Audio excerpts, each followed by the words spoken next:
Wow. Sarap nitong pork with young corn. Gusto nyo bang malaman kung paano ito lutuin? Tara, samahan nyo ako. Lutuin natin. At ayan po, tara, sisimulan na natin magluto. Siyempre, una-una po, ito po natin mga ingredients. Yan po. Bali, may pork po tayo doon. Bali, loin po ang ginamit natin, pork loin. So, ayan po, bali, lagyan po natin siya ng cornstarch. After cornstarch, maglalagay tayo ng soy sauce. After soy sauce, maglalagay tayo ng black pepper.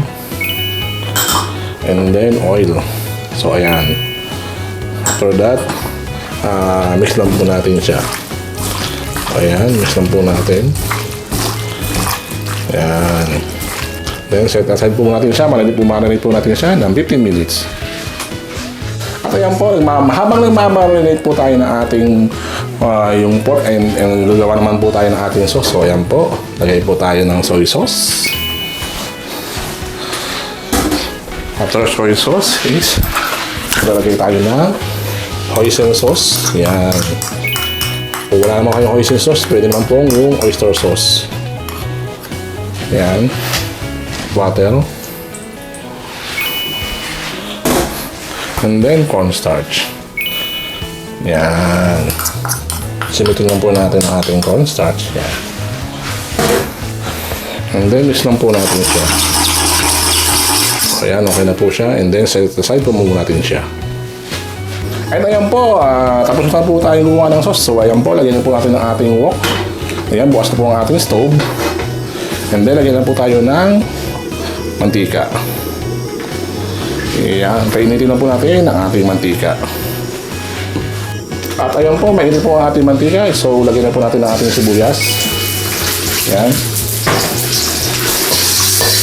Ito lang po natin siya ng mga 30 seconds.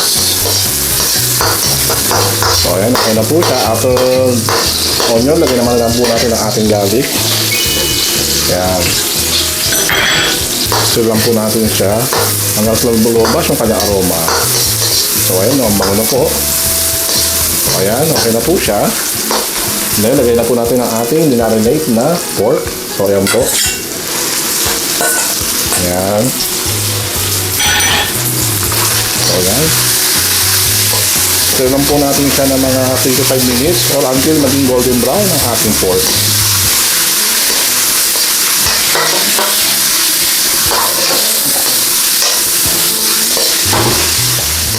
At ayan po, after 5 minutes na ating pag-stir sa ating pork, ayan, okay na po siya. Luto na siya. So, add natin ang ating young corn. So, ayan.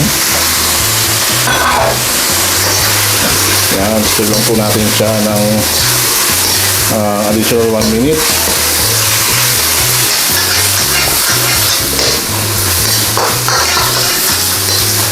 So, ayan.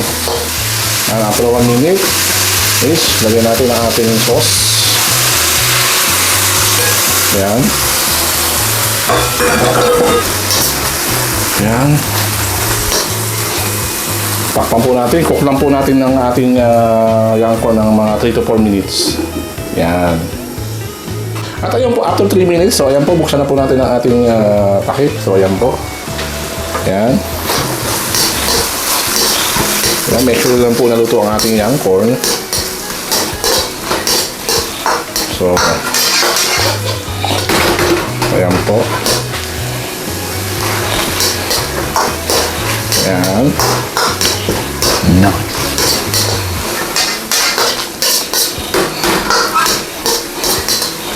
So, ayan, okay na po siya. Lagyan po natin ang ating spring onions. Ayan. Stir lang po natin siya ng mga 15 seconds. Nice. Ayan, turn na po natin ang ating stove. So, ayan, okay na po. Luto po ang ating pork with young corn. Nice. At ayan po, tapos na po tayo magluto. Siyempre, transfer na po natin ang ating ginawang pork with young corn sa ating serving bowl. So, ayan po. Nice. Ayan, transfer lang po natin siya. Ayun, no? Amoy pa lang, no? So ayan, okay na po. Luto na po ang ating pork with young corn. So ayan. At ayan po, tapos na pa tayo magluto. Sana po ay nag-enjoy tayo sa aking cooking show ngayon. Sa aking ginawang pork with young corn. So ito po siya. So ayan po. Siyempre, before po tayo paalam is, ang masasabi ko lang is, sipag at tiyaga lang kailangan sa buhay para makamit ang pangarap. Kaya hanggang susunod pong muli, maraming salamat. Bye-bye!